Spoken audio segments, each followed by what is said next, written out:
నమస్కారం. ఘంటారావానికి స్వాగతం. ముందుగా ప్రధాన అంశాలు. రాష్ట్రాన్ని వణికిస్తున్న చలిపులి వచ్చే 3 రోజుల్లో మరింత పెరిగే అవకాశం.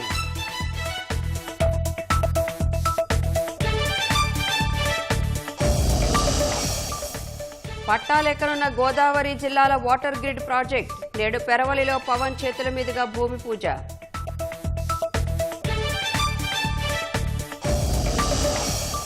గతేడాదితో పోల్చితే 4% పెరిగిన రాబడులు. 8 నెలల్లో 67,235 కోట్లు వచ్చినట్లు గణాంకాలు.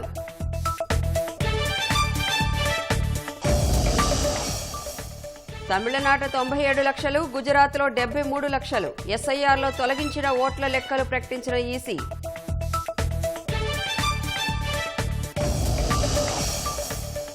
వాడపల్లి వెంకన్న ఆలయం కిటకిట.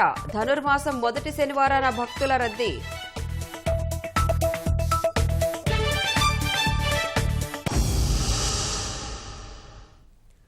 తెలుగు రాష్ట్రాల్లో చలి చంపేస్తోంది. రాత్రిపూట ఉష్ణోగ్రతలు దారుణంగా పడిపోయాయి. రాష్ట్రంలోని ఏజెన్సీ ప్రాంతాల్లో కనిష్ట ఉష్ణోగ్రతలు 4 డిగ్రీలకు, తెలంగాణలో అనేక ప్రాంతాల్లో 6 డిగ్రీలకు పతనమయ్యాయి. ఇవాల్టి నుంచి 3 రోజుల పాటు చలి తీవ్రత మరింత ఎక్కువగా ఉంటుందని వాతావరణ శాఖ హెచ్చరిక జారీ చేసింది.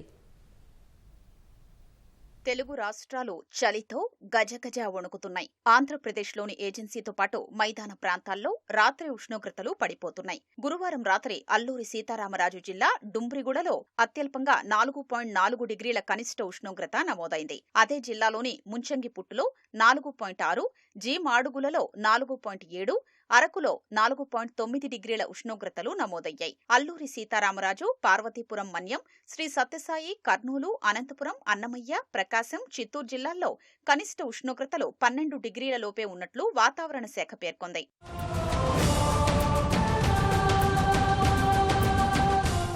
తెలంగాణలో గురువారం రాత్రి నుంచి శుక్రవారం ఉదయం వరకు అన్ని జిల్లాల్లో ఉష్ణోగ్రతలు 11.9 డిగ్రీల దిగువన నమోదయ్యాయి. సంగారెడ్డి, కుమురం భీం, ఆసిఫాబాద్, రంగారెడ్డి, వికారాబాద్ జిల్లాల్లోని పలు మండలాల్లో 6.1 నుంచి 6.9 డిగ్రీల మధ్య ఉష్ణోగ్రతలు పడిపోయాయి. 19 జిల్లాల్లో ఉష్ణోగ్రతలు 10 డిగ్రీల లోపే నమోదయ్యాయి. సంగారెడ్డి జిల్లాలోని 14 మండలాలు, కుమురం భీం, ఆసిఫాబాద్ జిల్లాలో 8 మండలాలు, రంగారెడ్డి జిల్లాలోని 18 మండలాలు సహా వికారాబాద్ జిల్లాలోని పలుచోట్ల చలి తీవ్రత పెరిగింది.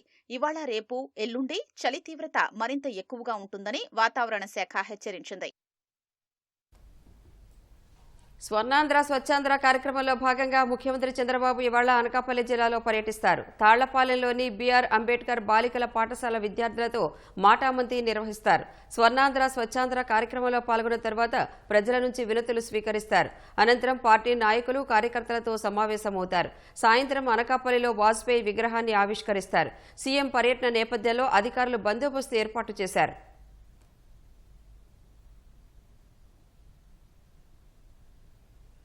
ఎన్నో ఏళ్లుగా కలగా మిగిలిన గోదావరి జిల్లాల వాటర్ గ్రిడ్ ప్రాజెక్టు పట్టాలెక్కేందుకు రంగం సిద్ధమైంది. జల్ జీవన్ మిషన్లో భాగంగా నిర్మించబోయే వాటర్ గ్రిడ్ ప్రాజెక్టుకు ఉప ముఖ్యమంత్రి పవన్ కళ్యాణ్ ఇవాళ భూమి పూజ చేయనున్నట్లు రాష్ట్ర నైపుణ్యాభివృద్ధి సంస్థ చైర్మన్ బూరుగుపల్లి శేషారావు చెప్పారు.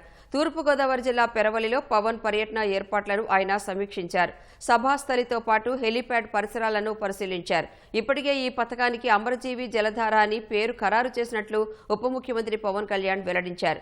తెలుగువారికి ప్రత్యేక రాష్ట్రం కోసం ప్రాణత్యాగం చేసిన పొట్టి శ్రీరాములు పేరును అందరూ తలుచుకునేలా కూటమి ప్రభుత్వం ఈ నిర్ణయం తీసుకుందని తెలిపారు.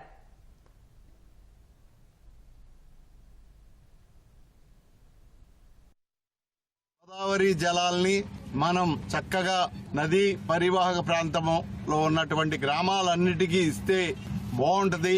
మరో ప్రక్కన ఏదైతే గ్రౌండ్ వాటర్ భూగర్భ జలాలు ఉన్నాయో వాటన్నిటినీ పొదుపుగా సంరక్షించుకోవడం అన్నది పరోక్షంగా వనగూడేటటువంటి ప్రయత్నం. ఈ ప్రయత్నంలోనే మరి ఎప్పటి నుంచో మేమందరం అనేక సందర్భాల్లో అనుకుంటా ఉన్నటువంటి విషయం ఈవేళ మన ఎన్డీఏ కూటమి ప్రభుత్వంలో మరి మన ఉప ముఖ్యమంత్రి వర్యులు పవన్ కళ్యాణ్ గారి యొక్క చేతుల మీదుగా ఈ పెద్ద ప్రాజెక్ట్ని శంకుస్థాపన చేయటం, ఇది ఒక చాలా అందరికీ ఉపయోగమైందే కాకుండా భవిష్యత్ తరాలకి మరి ఎంతో ఆరోగ్యాన్ని, ఆనందాన్ని ఇచ్చేటటువంటి కార్యక్రమం అని చెప్పి మేము అందరం కూడా చెప్పుకుంటా ఉన్నాం. అంగన్వాడీ వ్యవస్థను బలోపేతం చేసే క్రమంలో స్మార్ట్ టెక్నాలజీని కూటమి ప్రభుత్వం ప్రవేశపెట్టిందని మంత్రి నాదెండ్ల మనోహర్ తెలిపారు. గుంటూరు జిల్లా తెనాలి ఐసీడీఎస్ పరిధిలో పనిచేస్తున్న అంగన్వాడీ సిబ్బందికి 5G స్మార్ట్ ఫోన్లను మంత్రి అందజేశారు. కడప జిల్లా కమలాపురంలో అంగన్వాడీలకు 5G స్మార్ట్ ఫోన్లను ఎమ్మెల్యే పుత్తా కృష్ణ చైతన్యరెడ్డి పంపిణీ చేశారు. పోషణ ట్రాకర్, బాల సంజీవిని యాప్ల ద్వారా గర్భిణీలు, బాలింతలు, చిన్నారుల ఆరోగ్యం, పోషణ వివరాలను అంగన్వాడీ టీచర్లు నేరుగా నమోదు చేయవచ్చన్నారు. రాష్ట్ర స్థాయిలో మన గౌరవ ముఖ్యమంత్రి గారు చంద్రబాబు నాయుడు గారు, పవన్ కళ్యాణ్ గారు నిరంతరం మనం ప్రజలకి మేలు చేయాలి, మంచి పనులు చేయాలని తపనతోటి పనిచేసే వ్యక్తులు. మీకు తెలుసు కొన్ని ఆర్థిక ఇబ్బందులు ఉన్నాయి. ఆ సమస్యలు అధిగమించుకుంటూ మనం ముందుకెళ్లాలన్నప్పుడు కొంతవరకు కొంచెం సహనం, ఓపిక, మనం ఇచ్చే కొన్ని ప్రాధాన్యతతోటి కార్యక్రమాలు అన్ని కూడా ముందు తీసుకెళ్లే విధంగా మనం నిలబడతాం. ఆహార లోపం వలన, ఆహార భద్రత వలన ప్రజల్లో ఆందోళన ఉందనో, ఆకలి ఉందనో భావన కలగకుండా ప్రభుత్వం అన్ని విధాలుగా కార్యక్రమాలు చేసుకుంటూ ముందుకొచ్చు. మీకు ప్రతి నెల మనం అందించే సరుకులు పౌష్టికాహారం కోసం ప్రత్యేకంగా దృష్టి పెట్టి ఏ విధంగా న్యూట్రిషనల్ వాల్యూ పెంచాలి, లాక్టేటింగ్ మదర్స్ కి ఎంత ఇవ్వాలి, చిన్నపిల్లలకి ఎంత ఇవ్వాలి, మనం 6 సంవత్సరాల లోపు వాళ్ళ ఎదిగే ఆ ఏజ్ లో ఎటువంటి న్యూట్రిషన్స్ వాల్యూ ఉంటే ఇంకా బాగుంటుందని అంతర్జాతీయ స్థాయి నిపుణులతో కూడా యూనిసెఫ్ లాంటి నిపుణులతో చర్చించి ప్రత్యేకంగా రూపొందించిన మెనూ ఇది. భారతదేశంలోనే మొట్టమొదటిసారి స్టీమ్ రైస్ మనం ఇవ్వబోతున్నాం. తప్పకుండా మీకు ఏ సమస్య ఉన్నా మా గ్రూప్ లో పెట్టండి. పవర్ కనెక్షన్స్ ఇబ్బంది వల్ల ఏమైనా ఉంటే మీరు డెఫినెట్ గా మా దృష్టికి తీసుకురావాలి. ఇమీడియట్ గా అలర్ట్ చేస్తా డిపార్ట్మెంట్ ని. మన దగ్గర పవర్ కట్ అనేది ఉండకూడదు. మనందరం గుర్తించాల్సింది నిజంగా మీకు ఇచ్చేది జీతం కాదు, అది గౌరవ వేతనం. బాపట్ల జిల్లా బల్లికురవ మండలం వైదన గ్రామంలో పర్యటించిన మంత్రులు డోలా బాలవీరేంద్ర స్వామి, గొట్టిపాటి రవికుమార్ పలు అభివృద్ధి పనులకు శ్రీకారం చుట్టారు. 70 లక్షలతో నిర్మించిన బాలుర వసతి గృహాన్ని మంత్రులు ప్రారంభించారు.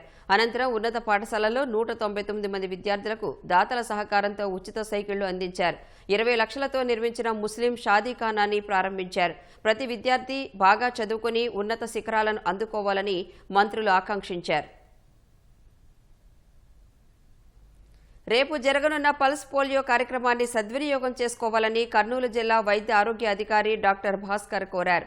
జిల్లాలోని అన్ని సచివాలయాలు, బస్టాండ్లు, రైల్వే స్టేషన్లు సహా ఎయిర్పోర్టుల్లోనూ పోలియో కేంద్రాలు ఏర్పాటు చేస్తున్నట్లు చెప్పారు. 5 సంవత్సరాల లోపు పిల్లలకు తప్పనిసరిగా పోలియో చుక్కలు వేయించాలని గుర్తు చేశారు. జిల్లాలో 3,52,000 మంది చిన్నారులకు వేసేందుకు ఏర్పాట్లు చేసినట్లు వివరించారు. ఇప్పుడు జరిగేది intensified pulse polio programme. Polio వ్యాధిని అరికట్టడానికి, పాల్గొనడానికి చేసే ఒక vaccination programme all over India జరుగుతుంది. దీనికి ముఖ్య ఉద్దేశం ఏమంటే హర్డ్ ఇమ్యూనిటీ, అంటే ఒక్కసారిగా అందరికీ ఇమ్యూనిటీ వస్తుంది అన్న ఉద్దేశంతో పల్స్ పోలియో ప్రోగ్రామ్స్ అన్ని మనం చేస్తూ ఉంటాము. మన భారతదేశంలో ఆల్రెడీ పోలియో రహిత దేశంగా ప్రకటించడం జరిగింది. ఏపీ సొంత రాబడి ఈ ఆర్థిక సంవత్సరంలో డిసెంబర్ 10 వరకు 67,235 కోట్లు దక్కింది. 134,208 కోట్లు లక్ష్యం కాగా 8 నెలల కాలానికి దాదాపు సగం సాధించినట్లయింది. ఈ నెలతో 3 త్రైమాసికాలు పూర్తవుతాయి. చివరి త్రైమాసికంలో సొంత రాబడి పెరిగేలా చూడాలని ఆర్థిక శాఖ జిల్లా యంత్రాంగాలను నిర్దేశించింది. గతంలో ఏ జిల్లాలో ఏ విభాగం నుంచి ఎంత ఆదాయం వచ్చిందనే వివరాలను జిల్లా కలెక్టర్లకు అందుబాటులో ఉంచారు. ఆర్థిక సంవత్సరంలో ప్రతి 3 నెలలను ఒక సమీక్షగా తీసుకుంటారు. మొత్తం 4 త్రైమాసికాలుగా విశ్లేషిస్తారు. తొలి 2 త్రైమాసికాల్లో రాష్ట్ర రాబడి కిందటి ఏడాది కన్నా అధికంగానే ఉందని తెలుస్తోంది.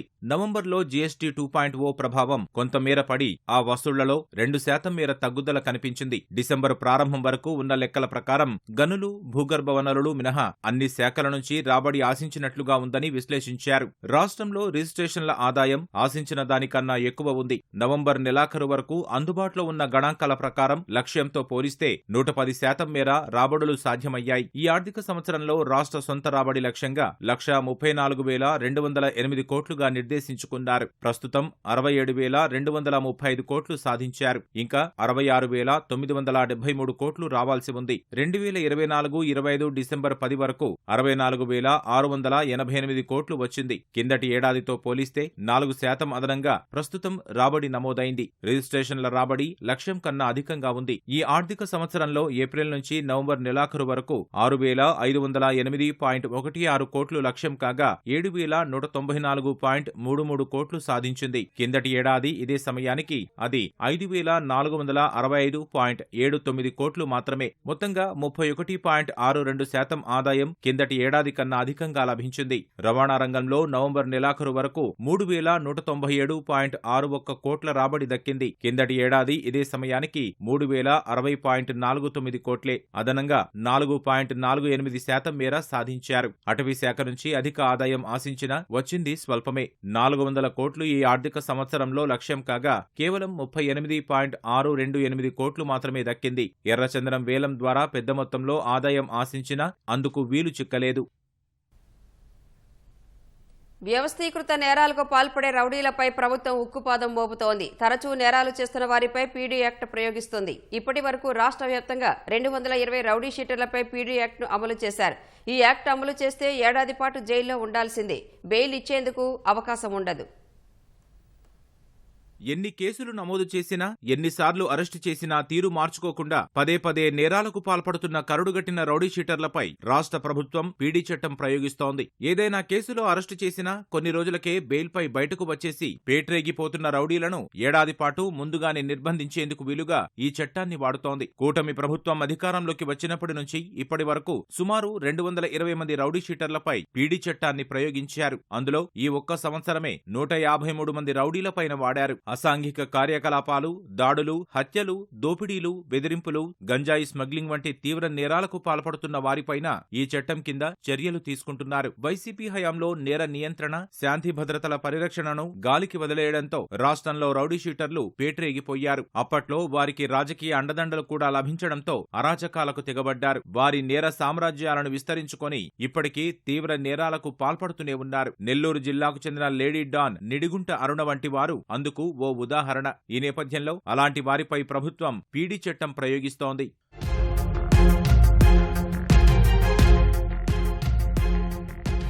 రాష్ట్ర వ్యాప్తంగా 26,518 మంది రౌడీలు ఉండగా అందులో 153 మందిపై ఈ ఏడాది పీడీ చట్టం ప్రయోగించారు. అత్యధికంగా బాపట్ల జిల్లాలో 36 మందిపై, ఎన్టీఆర్ జిల్లాలో 23, గుంటూరులో 20, విశాఖలో 14, ప్రకాశంలో 12, పల్నాడు, నెల్లూరుల్లో చెరో 10 మంది రౌడీ షీటర్లపై పీడీ చట్టం తెరిచారు. 11,728 మందిని బౌండ్ ఓవర్ చేశారు. నంద్యాల, కర్నూలు, కృష్ణా, అన్నమయ్య, చిత్తూరు, కాకినాడ, అనకాపల్లి, పార్వతీపురం, మన్యం, అల్లూరి సీతారామరాజు జిల్లాల్లో ఒక్కరిపైనా ఈ చట్టం ప్రయోగించలేదు. ఇటీవల కాలంలో జరుగుతున్న నేరాల్లో రౌడీ షీటర్ల పాత్ర, ప్రమేయం బయటపడుతోంది. అలాంటి వారందరి జాబితాను పోలీసు శాఖ సిద్ధం చేసింది. గత 6 నెలల వ్యవధిలో కనీసం 3 తీవ్ర నేరాలకు సంబంధించిన కేసులు నమోదైన రౌడీ షీటర్లను గుర్తించి వారిలో కరుడుగట్టిన వారిపై ఈ చట్టం ప్రయోగిస్తోంది.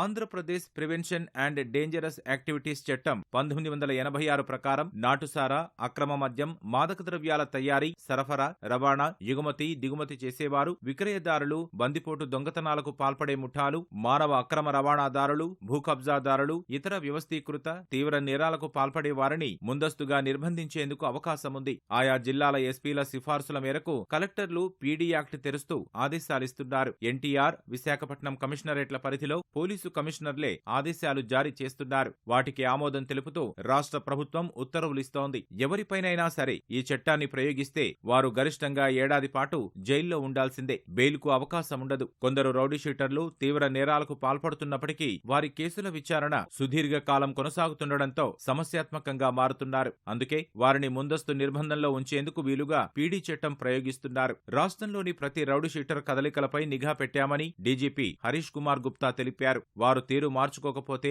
చర్యలు తప్పవని హెచ్చరించారు. తీవ్ర హింసాత్మక నేరాలకు పాల్పడుతున్న వారందరినీ గుర్తించామని, ఈ ఏడాదిలో ఇప్పటికే 153 మందిపై పీడీ చట్టం ప్రయోగించామని అన్నారు. మరింత మంది కరుడుగట్టిన రౌడీ షీటర్లపై పీడీ చట్టం ప్రయోగించనున్నట్లు తెలిపారు. శాంతి భద్రతలకు విఘాతం కలిగించే వారిని ఉపేక్షించేది లేదని, సీఎం ఆదేశాల మేరకు రౌడీల రాష్ట్ర బహిష్కరణకు చర్యలు చేపడుతున్నామని తెలిపారు.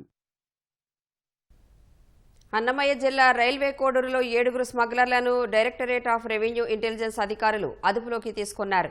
ఎస్ఆర్కే లాడ్జిలో సోదాలు నిర్వహించి నిందితులను అరెస్టు చేశారు. పక్కా సమాచారంతో రెక్కీ నిర్వహించి స్మగ్లర్లను పట్టుకున్నారు.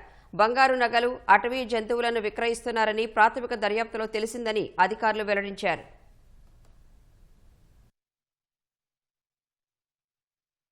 రేట్ చేసేటప్పుడు వీళ్ళు వచ్చి రైడ్ చేసుకున్నారు. సో ఫర్దర్ గా వైల్డ్ లైఫ్ సంబంధించిన ఏదైతే ఉంటాయో అది ఫారెస్ట్ డిపార్ట్మెంట్ సంబంధించింది కాబట్టి మాకు హ్యాండ్ ఓవర్ చేశారు. మేము చెక్ చేసాము. అవి ఏవైతే పాంగోలిన్ అనే జాతికి సంబంధించినవి ప్లస్ రెడ్ శాండ్ బో అనేసి మనము కూడుగా ఉంటాం, 2 తలకల పైన ఉంటాం, కానీ కొంచెం అరుదైన జాతి. దీనికి సంబంధించి స్పీసెస్ మేము హ్యాండ్ ఓవర్ చేస్తున్నాము. ఫర్దర్ ఇన్వెస్టిగేషన్ లో ఉంది. పాంగోలిన్ అంటారు, అలుగు అంటాం మన తెలుగులో. దానికి సంబంధించిన రేట్ టేల్స్ ఆఫ్ పాంగోలిన్ అంటారు, అవి కూడా సీజ్ చేశాము. డైరెక్టరేట్ ఆఫ్ ఇంటెలిజెన్స్ DRI అంటారు, ఫ్రమ్ విజయవాడ. వాళ్ళు సెంట్రల్ గవర్నమెంట్ అండి, డిఫరెంట్ స్టేట్స్ నుంచి ఉంటారు. 3 మెంబర్స్ కోడ్ రోల్ ఉన్నారు. Remaining from 2 members from Telangana, 2 members from Kurnool district. ఇది వచ్చేసి మన బెంగళూరు. కోనసీమ తిరుపతిగా పేరుగాంచిన ఆత్రేయపురం మండలం వాడపల్లి వెంకన్న క్షేత్రం గోవిందనామ స్మరణతో మారుమోగింది. ధనుర్మాసం మొదటి శనివారం సందర్భంగా వేల సంఖ్యలో భక్తులు రావడంతో ఆలయం కిటకిటలాడుతోంది. 7 శనివారాల నోము నోచుకునే భక్తులు ప్రదక్షిణలు చేస్తున్నారు. క్యూ లైన్లలో బారులు తీరారు. దర్శనానికి సుమారు 3 గంటల సమయం పడుతోందని అధికారులు తెలిపారు.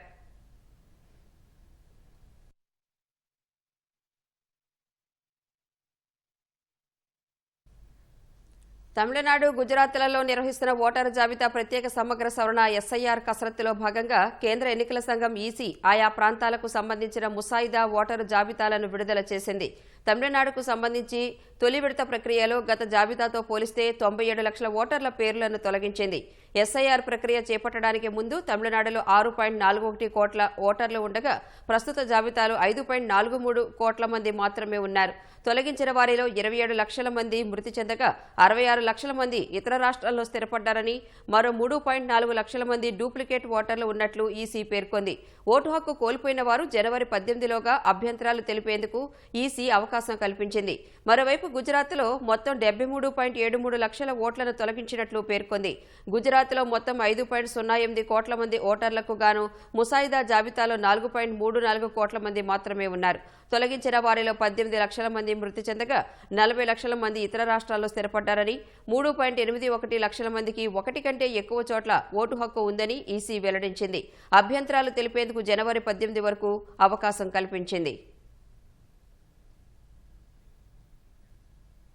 ప్రధాని నరేంద్ర మోదీ సోషల్ మీడియాలో ఎప్పుడూ చురుకుగా ఉంటారు. విదేశాల సందర్శనలు, ప్రభుత్వ కార్యకలాపాలకు సంబంధించిన విషయాలను ఎక్స్లో పంచుకుంటారు. తాజాగా ఎక్స్ నిర్వహించిన మోస్ట్ లైక్డ్ సర్వేలో మోదీ హవా కొనసాగుతోంది. గత 30 రోజుల్లో భారత్లో అత్యధిక లైకులు పొందిన 10 ట్వీట్లలో 8 ట్వీట్లు ప్రధానివే ఉన్నట్లు సోషల్ మీడియా సంస్థ వెల్లడించింది. వీటిలో రష్యా అధ్యక్షుడు పుతిన్ భారత పర్యటనకు వచ్చినప్పుడు ఆయనకు ప్రధాని భగవద్గీత రష్యా ఎడిషన్ను బహుమతిగా ఇచ్చిన పోస్ట్ 6.7 మిలియన్ల వ్యూస్, 2 లక్షలకు పైగా లైకులతో మొదటి స్థానంలో ఉంది. మిగిలిన స్థానాల్లో పుతిన్ పర్యటనకు సంబంధించిన 2 పోస్టులు, వేదమూర్తి దేవవ్రత్ గురించి చేసిన పోస్ట్, అయోధ్యలో ధ్వజారోహణ పోస్ట్, ఆస్ట్రేలియా ప్రధాని ఆల్బనీస్కు వివాహ శుభాకాంక్షలు చెప్పిన పోస్టు ఉన్నాయి. T20 ప్రపంచ కప్లో భారత అంధ మహిళల క్రికెట్ జట్టు విజయం సాధించిన పోస్ట్, ప్రధాని ఒమన్కు వెళ్లినప్పుడు అక్కడి ప్రభుత్వం ఆయనకి అత్యున్నత పురస్కారం అందించిన పోస్టు ఉన్నాయి.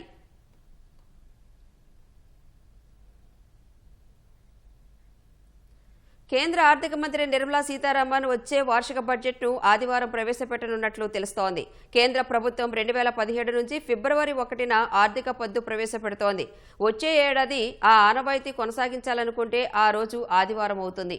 ఈ విషయమై పార్లమెంటరీ వ్యవహారాల మంత్రి కిరణ్ రిజిజును ప్రశ్నించగా ఇలాంటి నిర్ణయాలను పార్లమెంటు వ్యవహారాల కేబినెట్ కమిటీ తీసుకుంటుందని బదులిచ్చారు. ఇప్పటి వరకు కోవిడ్ మహమ్మారి విజృంభణ వంటి కొన్ని ప్రత్యేక పరిస్థితుల్లోనే పార్లమెంట్ ఆదివారం సమావేశమైంది.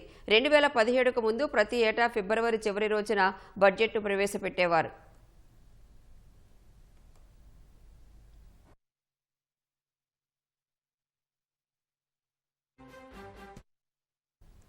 భారత్, చైనా మధ్య వాణిజ్య అంతరం భారీగా పెరుగుతోంది. ఈ ఏడాది $106 బిలియన్ చేరుతుందని గ్లోబల్ ట్రేడ్ రీసెర్చ్ ఇనిషియేటివ్ సంస్థ అంచనా వేసింది.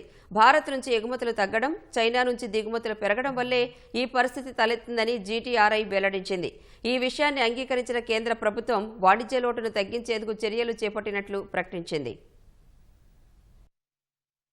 భారత్ చైనా మధ్య వాణిజ్యాంతరం నానాటికి పెరుగుతోంది. ఓవైపు బీజింగ్ నుంచి మన దేశానికి దిగుమతులు భారీగా జరుగుతుంటే భారత్ నుంచి చైనాకు ఎగుమతులు మాత్రం చాలా తక్కువ స్థాయిలో ఉన్నాయి. ఫలితంగా ఈ ఏడాది చైనాతో భారత వాణిజ్య లోటు $106 బిలియన్ వరకు ఉండొచ్చని global trade research initiative GTRI అంచనా వేసింది. చైనా నుంచి అత్యధికంగా electronics, machinery, organic chemicals, plastic సంబంధ దిగుమతులు పెరుగుతున్నట్లు తెలిపింది. ఈ మేరకు ఓ నివేదిక విడుదల చేసిన GTRI అందులో పలు కీలక అంశాలను ప్రస్తావించింది. నివేదిక ప్రకారం 2021లో భారత్లోకి చైనా దిగుమతులు విలువ $87.7 బిలియన్ ఉండగా గతేడాది $109.6 బిలియన్ పెరిగింది. 2025లో ఆ దిగుమతులు విలువ ఏకంగా $123.5 బిలియన్ ఉండొచ్చని GTRI అంచనా వేసింది. 2021లో చైనాకు భారత్ నుంచి ఎగుమతి చేసిన వస్తువుల విలువ $23 బిలియన్ ఉండగా గతేడాది నాటికి ఆ మొత్తం $15.1 బిలియన్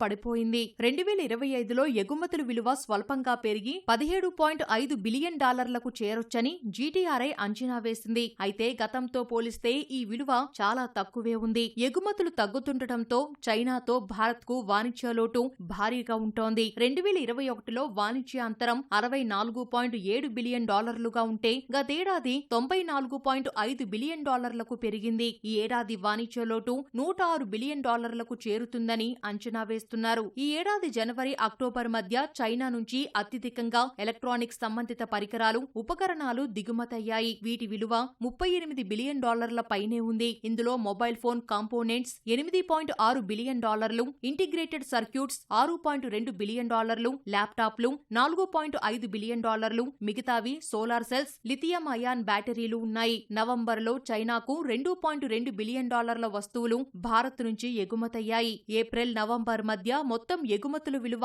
$12.2 బిలియన్ ఉంది. ప్లాస్టిక్ పరిశ్రమలో ఉపయోగించే నాఫ్తాను ఎక్కువగా ఎగుమతి చేయడం వల్ల ఈ ఏడాది చైనాకు భారత ఎగుమతుల విలువ స్వల్పంగా పెరిగిందని GTRI వ్యవస్థాపకుడు అజయ్ శ్రీవాస్తవ తెలిపారు.